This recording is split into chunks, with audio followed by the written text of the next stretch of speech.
the Justice Department still very clearly believes they've solved this crime. He shot Charlie Kirk because his lover is a trans or in the process of. That's the Justice Department narrative.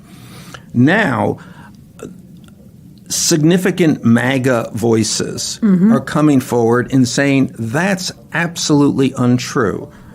Not only is that absolutely untrue, but this is a cover-up. It's a whitewash. It's a cover-up. The Trump administration is telling a bald lie. Michael Wolff. We're here. We're here. You're here. I'm here. I know. I'm very pleased to be back in the office, in our studio, after 2 weeks sitting at home nursing hip surgery. And now I'm back and ready to get back on the tennis court with you, the verbal tennis court. Shoot. Well, shoot. Serve. I'm going to lob. But first we have to discuss where we're going. Because there may be new people who haven't seen this podcast. There may be people who've watched it occasionally. We are going inside Trump's head. But I want to say we are going there because other people don't. That the whole narrative about Donald Trump is an exterior narrative. People watching what this guy does and trying to make sense of it. And our thesis is you can't. Right. You got to come from the other side. This is all the product of one of the most peculiar minds ever to assume political leadership. And I have often found, and certainly as I was growing up, it very difficult to follow politics because it was always covered in this dry sort of policy format way, which made it very uninteresting. Well, politicians are dry. Politics should be dry. Politicians, at their best, are dry. They are policy people, technocrats. Right, who get things done, right, and who don't want to make it. The world is in balance when politics is boring and dry. The world now is out of balance because politics is so... it is, to say the least, too interesting. Well, and Donald Trump is a creature of television, as we have both talked about frequently. He knows how to perform. We are living at a time of unprecedented social media and access to audiences, and every day he puts on a different performance. Well, but even beyond that, like an actor or like many actors, he's a sociopath. Right, I'm thinking of my actor friends. So it is all about his attention. What can the attention he can get, the attention that he needs. So I mean that's a totally a political motivation, the likes of which we really never have seen. When it's just all about attention, all about his needs. So that's why we are inside Trump's head. Right, trying to figure out what his next move will be. And the thing that I find so extraordinary about him is just his ability to hold that attention. Even the most sociopathic actors need a bit of downtime. But one senses with Donald Trump, he doesn't want downtime. Downtime would be horrible for Donald Trump. Downtime is where he spirals. What he wants is just the attention on him all the time. Because there is no there in there. Right. Well, we're beginning to discover that as we poke around, right, with our magnifying glasses. I think this time we're going in with white coats and magnifying glasses, and possibly we're going to scrape some cells and look at them under the microscope. That's my metaphor instead of the caving metaphor. That was a very long intro today. So it doesn't have to be the intro. On to the news. On to the news. Okay, well, the news I am obsessed by is the Supreme Court has turned down Ghislaine Maxwell's plea for clemency and her determination to try and get her 20-year sentence for sex trafficking overturned. And as we saw yesterday, this puts our friend Donald Trump in a very tricky position. Yeah, and just let me say, this is no surprise that she was turned down. Of course not. I mean, it was ludicrous that it would even get to the Supreme Court, even this Supreme Court. Right. Well, it did not get to the Supreme Court. They refused to put it on their docket. Right. And so, but the interesting moment was when then he was confronted on this issue by Caitlin Collins. Of CNN. And she asked if he was going to pardon Ghislaine Maxwell. And at that moment, he put on his Epstein face. His Epstein face. I love it. And the Epstein face is like, Epstein, yes. That kind of rings a bell. Epstein. Yes. Yeah. And did we work together years ago on a construction project, maybe? Epstein? Palm Beach. And that's how he responded about Ghislaine. Yes. Yeah, I haven't heard that name in a long time. Yeah, haven't heard that name in a long time. Just 3 weeks ago, right. He sent the number two, his personal lawyer, the number two in the Justice Department, down to where she is in prison, and he sent Todd Blanche to Tallahassee, which has nice alliteration, and then a week later, Ghislaine Maxwell is suddenly transferred to a low-security jail in Texas, where she has a sister living nearby. Club Fed, yes. Club Fed. But Trump is, Well, and then also he says he has to look at it. Yeah. He has to look into it. I'm going to look into it. Well, will you pardon her? Well, we'll discuss it with my Justice Department. I am told. I have to discuss it. Right. Maybe. It's so. If you were going on his Epstein face, which I'm now going to start looking out for. Would you say what would you say the odds are that Ghislaine does get a pardon from the president? Overwhelming, right? Because she's now thinking about all the things she's got on him, right? Well, I think a deal has been cut. Oh, you think the deal's already been cut? No, totally. Right. Yes. So when how soon? By Thursday, possibly. I'd say more conservatively, we're out 6 months or so. Wow. But, that's just astonishing. I mean, does it depend on the release of the Epstein files? And what's happened to the Epstein files? Because we know they've now got the votes.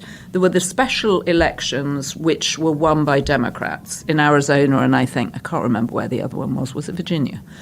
And now there are 218 votes for the release of the Epstein file because 4 Republicans crossed the House, Thomas Massie and the 3 women, Lauren Boebert, Marjorie Taylor Greene, and who's the other one? Nancy Mace. I think that sooner or later there will be a vote to release the Epstein files per se. What that ultimately results in, we don't know, because they don't know. They're saying release something and we don't know what it is that we're asking you to release. But we do know because Elon tweeted it out and then deleted his tweet that Donald Trump is in it many times. Yeah, but we don't know that. So what we will ultimately see is pieces of this that come out redacted every which way. So this is we've built this up as a solution to this, and it is not a solution. But nevertheless, and it will continue to be this roiled issue. Okay.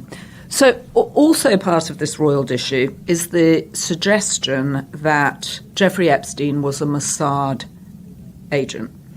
And this is all caught up inside this new, or these new conspiracies coming out of the Charlie Kirk murder, which appeared at first to be very straightforward. It was a guy called Tyler Robinson. He was caught on video jumping down off the roof where it looked like he had the easiest access to assassinate Charlie Kirk.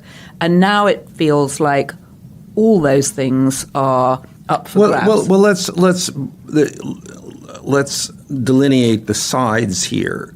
So that's not the consensus. The Justice Department still very clearly believes they've solved this crime. They have their culprit. Tyler Robinson. It happened. I mean, he shot Charlie Kirk because his lover is a trans or in the process of. That's the Justice Department narrative. Now, significant MAGA voices are coming forward and saying that's absolutely untrue. Not only is that absolutely untrue, but this is a cover-up. It's a whitewash. It's a cover-up. The Trump administration is telling a bald lie. Okay. Tyler Robinson, and this, I am channeling what they're saying. I believe all this is nutso. But their view is that Tyler Robinson is a fall guy. They set him up. Right.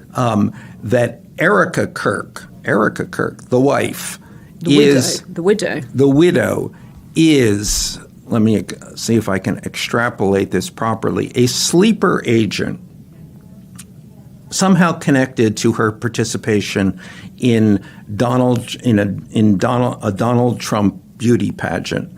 So Trump and Erica Kirk go way back in because she was Miss Colorado, right? Establishing this sleeper relationship.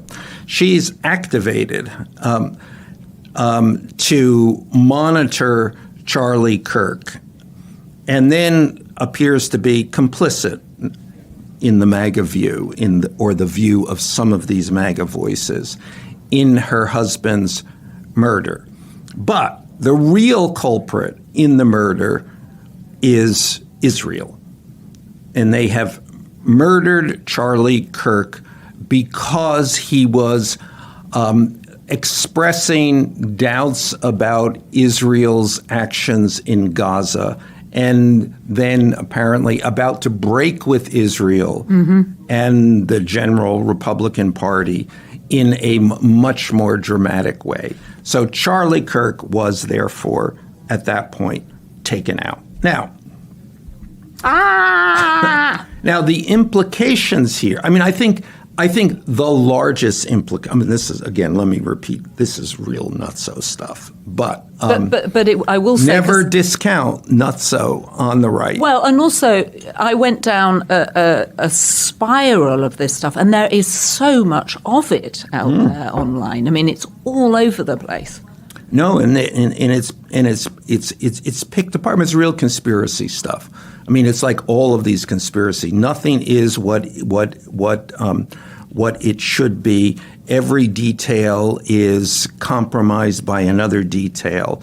Real rabbit hole stuff. And also, ironically, what's interesting is that at the head of the FBI, you've got Keystone Cash Patel, as we call him in the Daily Beast, and you've got Dan Bongino as his number two, who were enormous conspiracy theorists before they got into that job and have had to wind it back in. Trump himself, of course, is a significant conspiracist. Right, the birth certificate for Barack Obama being one of the first conspiracy theories. So, but this is, so the implications, the most dramatic implications are these people, these MAGA people, all of them heretofore pillars of the Trump movement, of the base, are now saying, you're lying, you're involved in a cover-up, you're guilty. And then this doesn't go, you killed Charlie Kirk, essentially. So So we have a set of these kinds of breaches in the MAGA wall. Which is why this is interesting and why we're taking it seriously, because there are lots of conspiracy theories out there that we don't pay attention to. But this is interesting because it suggests a riff in the MAGA base. Yes. So and they come together, the nature of the rifts that are occurring here and converging in Charlie Kirk. We have the instance of his death. You made that up, cover up. Why? Because you, the Trump White House, are complicit in Israel's savage attack on Gaza, continuing attack. And we, these MAGA voices, no longer accept that. So, and this is a big breach. Support for Israel has been a pillar again of the Republican leadership and of the evangelical movement. And so, with Trump at the center of it. Trump has been. Trump does not say no to Bibi Netanyahu. It would appear, and actually these MAGA voices insist on that. One of the other points is, and they keep repeating this, is that Bibi Netanyahu is said to have said something like, "I run Trump" or "I run America." I think a lot of people are saying that. So, and there's an enormous umbrage. Tucker Carlson is very much, how could anyone say this about my country? I can't tolerate that. This is a humiliation. So let's talk a little bit about where is Tucker Carlson on this, because this has gone from being one of those fringe conversations to suddenly the big MAGA voices, Megyn Kelly, Tucker Carlson, Candace Owens, are now discussing this. Nick Fuentes, very important. Nick Fuentes, who's gone on a tirade about Erica Kirk, saying that, nothing was normal about the way she behaved at that memorial. He was saying that there was something strange and odd about the whole thing, and he wasn't buying it. But Tucker is one of the foremost voices in this community. You've known him for years. You've known Tucker for years. I remember him when he was on MSNBC as a contributor, when I first moved to America. Where is he on all this now? Well, he's a central part of it, and I have known him, and I've liked Tucker, and we've had a long relationship, over 25 years, basically. And I've spent time talking to Tucker about many of these issues, not directly about Charlie Kirk, but about certainly about his relationship to Trump and his relationship to evangelicals, and I'm pretty well versed in Tuckerism. Is Tucker a Christian nationalist, which is this movement that's emerging out of Charlie Kirk's death? I think he is aligning himself with Christian nationalism, and we should define that because it's actually in the process of being defined. This was a notion that really never existed or existed only on the fringe, and now is moving into the center, into a MAGA, again, another pillar of the MAGA movement. But I think you should let's look at Tucker, and he's representative in this way, as someone thinking about what comes after Donald Trump. Oh, okay. And Tucker has political ambitions. I've spoken to him at length about this, whether he will ultimately run for something. Do you mean president? Yes, I mean, well, political ambitions. Yes, but including what is that would be more interesting to him than what he's doing, including running for president. Yes, only meaning that it's hard to imagine that being a senator or being a governor would be as interesting or certainly as lucrative as what he's doing now. But never say never. As one, Tucker is still a relatively young man. Were he to suddenly think I have a political future, how you would triangulate that? To getting there. Okay. I mean, nobody wants to be a congressman; they all want to be president. Right. So, what does the senator say to himself when he looks in the mirror? Good morning, Mr. President, or good morning, Mrs. President. I should throw in there too. So anyway, so Tucker is looking at this at the field of play. Mm-hmm. And one of the things that if you're Tucker Carlson or and anyone else with designs, you have to look at J.D. Vance.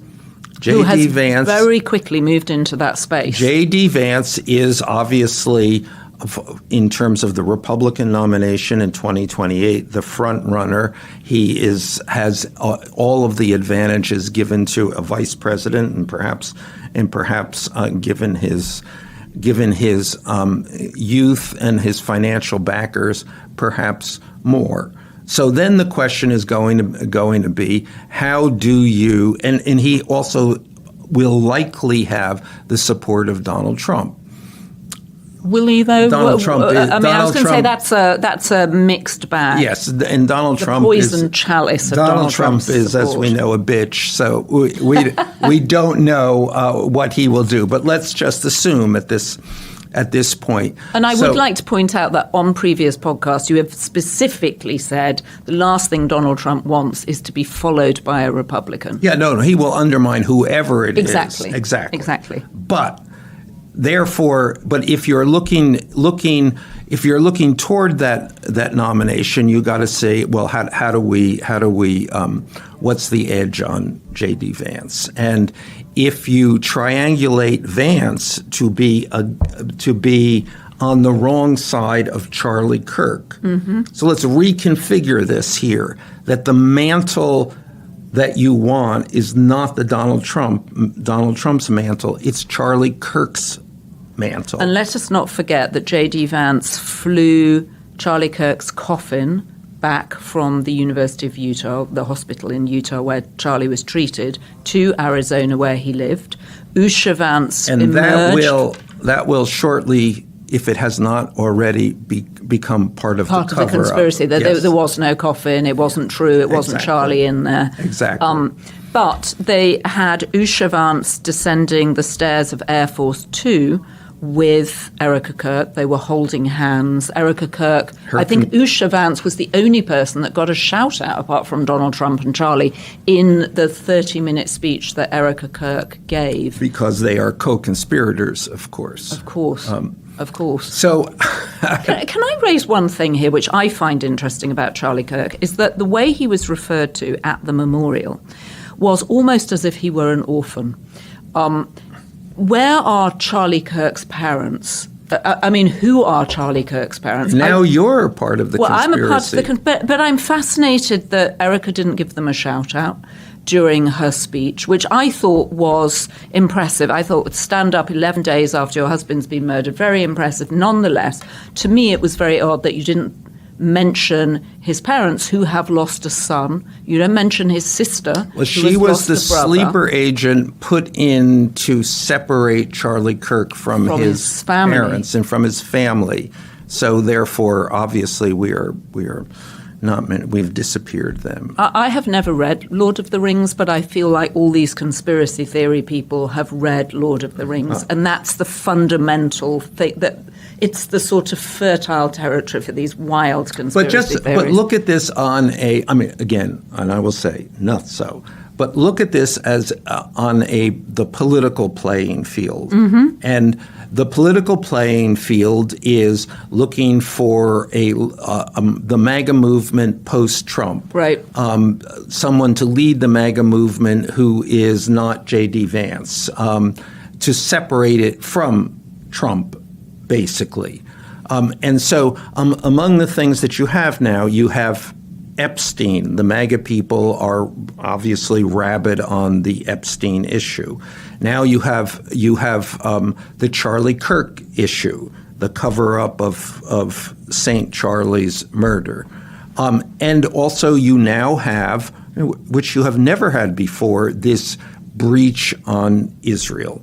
And these are major things, and they are a serious breach with Donald Trump. So if you're inside Donald Trump's head, where you have spent a lot of time, and I'm frantically trying to catch up, what is he thinking about this, and how does he outmaneuver these conspiracies?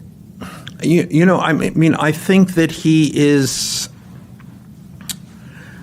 I'm not sure he has his head around this yet. I mean, I really think that this is pretty new at this point. And I think it's kind of bewildering.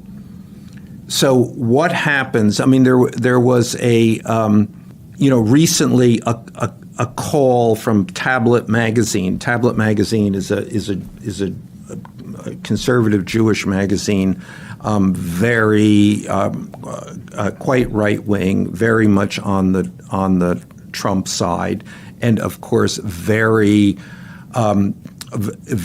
much on the Israeli side. And they're calling for let's cut off Tucker Carlson. Let's eliminate him from the. And what does it mean? Let's cut off from the true believers. But how can they cut him off? What does it mean? Well, cut him off? They can't. But nevertheless, what they're saying is, if you are they're just setting up a showdown. If you're a real Trumper, a true Trumper, a true believer, Tucker. yes. And so again, we're just seeing these two sides of an emerging conflict. And Megyn Kelly did an interesting podcast where she was talking about Charlie Kirk and some of his more conservative Jewish funders who had been at the beginning of Turning Point USA, Charlie Kirk's organization, had, as I think Charlie was spending more time on college campuses and understanding that there was less support for Israel than traditionally because of Gaza, he was coming under pressure from them.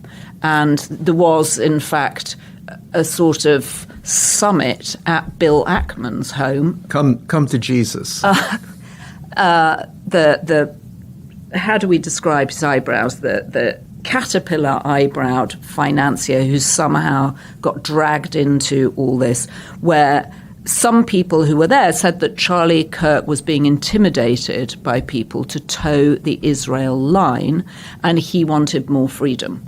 And Bill Ackman had brought people together in his lovely Hamptons home to discuss this. And then afterwards Bill Ackman had to come out and put out a tweet saying, actually, I didn't try to intimidate Charlie. I would never do that. But nevertheless, Charlie felt that. Yeah, no, again, what we have here is the makings of a serious breach in the Trump base. I mean, that's what's significant about this. So fascinating to see how he dodges it or keeps the ball moving down the road. And let's come back to this Christian nationalist thing. Because so Christian nationalism is separate to evangelism. Okay, obviously there's a crossover, but the evangelicals have traditionally been not all that interested in politics. They've really only had one issue, one central issue, and that's abortion. The Christian nationalists have a whole they have a wide political agenda. Including a family values, right, get married young, agenda, have children, but also a foreign policy agenda, and also an agenda that has to do with equity, with the whole. Essentially a very conservative view of individual rights. And it's not a globalist foreign policy outlook, it's an America first. It's a sort of essentially isolationist. Yes, but that becomes actually a very meaningful foreign policy view, and a view very much antagonistic to the Trump White House. And it is, let's not avoid the question. It is fundamentally, there's a reason it is called Christian nationalism. It's a white movement. It's tinged with all kinds of racial or racist undertones and overtones, and it is Christian nationalism necessarily anti-Semitic. So if I'm Donald Trump, am I thinking, how does this impact my development on the Gaza Riviera? That Tony Blair is going to contract manage for me. Is Tony Blair going to be basically the general contractor of Gaza? Yeah. And also Trump's relationship with Netanyahu, which could not be, by all appearances, closer. And whereas the Christian nationalists have now to them, Netanyahu is genocidal, a word that they now use, and a war criminal. So I don't know. This is a pretty serious breach. It's extremely interesting. Are we becoming conspiracy theorists here? It's very hard not to go down. Well, no. We're just analyzing the politics of this. This is ridiculous. It's nutso. Everything they're saying about Charlie Kirk and who murdered Charlie Kirk and why is just. It's cray. If you've just joined us, we think it's cray. So but that doesn't matter. This is just as most conspiracy theories are. It has a different purpose than the truth. Right. And its purpose there is to take Charlie Kirk. It's a fight over the body of Charlie Kirk, effectively. Charlie Kirk has been, partly because of the Trump White House, has been built up to be this, the baby Jesus of the MAGA movement. Well, and Trump's successor, right? A lot of people saying, he was going to be Trump's successor. He wasn't quite old enough, but Trump was saying, he would have been president. Well, whatever. He was the baby Jesus, the future, the savior, the whatever. And now the question is who inherits that mantle? Who is the real? Who would Charlie Kirk have bestowed his blessings on? And it's interesting that Charlie Kirk, much of what Charlie Kirk was about was a religious movement masked as a political movement. But now this really becomes a religious issue. He is the Jesus figure that people are fighting over. Who is the real believer, the true loyalist to Charlie Kirk, not to Donald Trump. And that's the interesting thing at this point. And how do Christian nationalists, who certainly, as Charlie Kirk would say it, get married early, if you're a man, be a spiritual leader to your family, have lots of children. Many of the values he was espousing are traditional American values. How do Christian nationalists square Donald Trump's own very complicated past with women? Well, that goes to, and I think that goes to many of the Epstein questions. Much of Donald Trump's political career is a flight from a lifetime of sexual malfeasance. And that's not just Epstein, but it's it's the 28 women that have accused him of sexual abuse over the years. Yeah, and grabbed them by the pussy, and E. Jean Carroll, and again and again and again and again, plus Epstein. And Epstein is actually probably the deepest, darkest pool on this. Trump said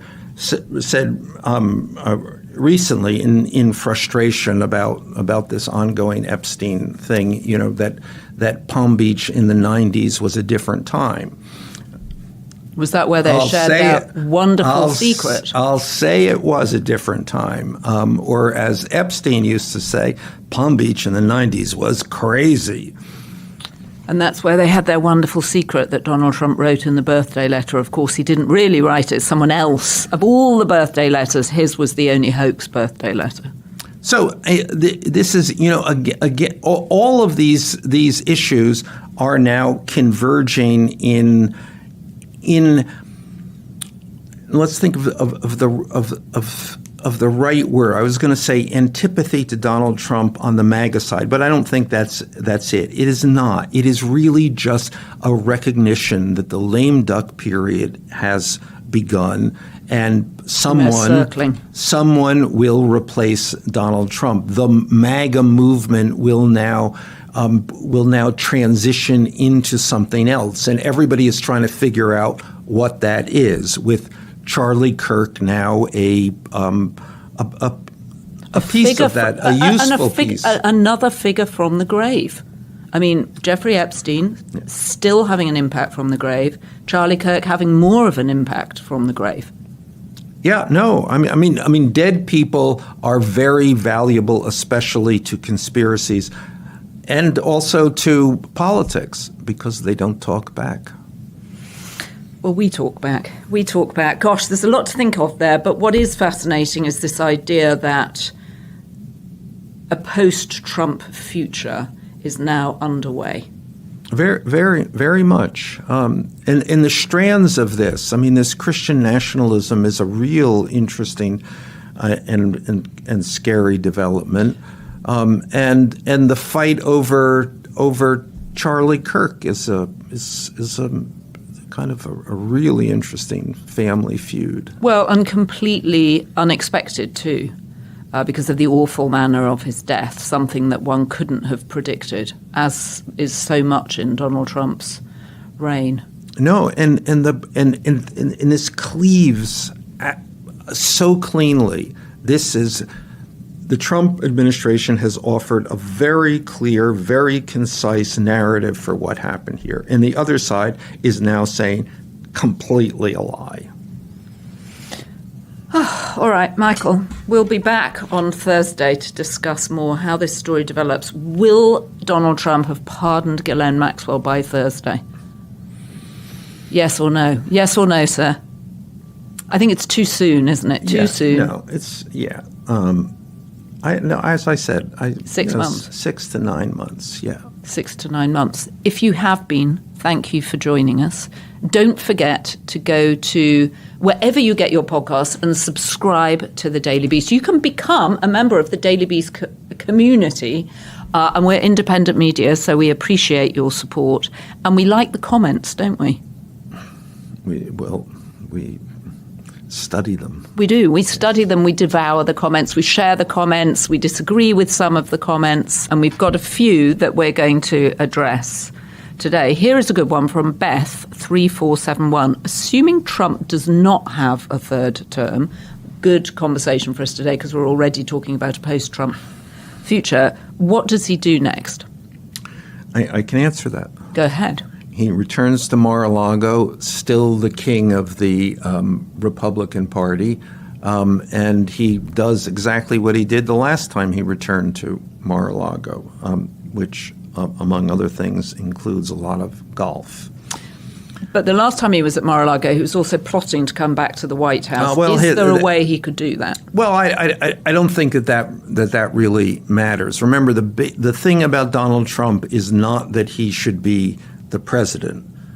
It's that he should be Donald Trump.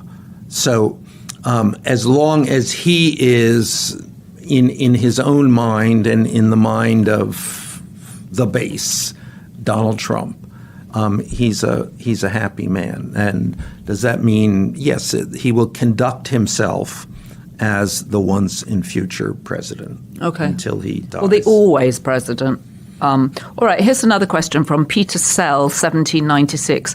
Aside from all things Epstein and or Putin, is there another person or entity which makes him paranoid or perhaps fearful? His wife. I was just going. We've seen Melania a little bit more recently. Is that significant? I mean, she was at the Windsor Castle. I don't think she's. She was at the UN. She was at Windsor Castle. She got stuck on the elevator with him. Yeah. Well, I don't think they're.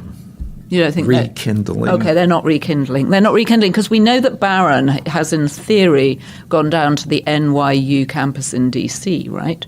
And we know that she likes to be near Barron. That's so what is they she say. there, Yeah, or possibly. do you think she's still in Trump Tower? Well, she still is based here. Yes, She's still based in New York. She's not in the White House. She's not in the White House. Okay, and as you say, when she turns up at the White House, people treat her as a guest. She's probably got to sign in. Here's a good question from Kristen Rice Simonson.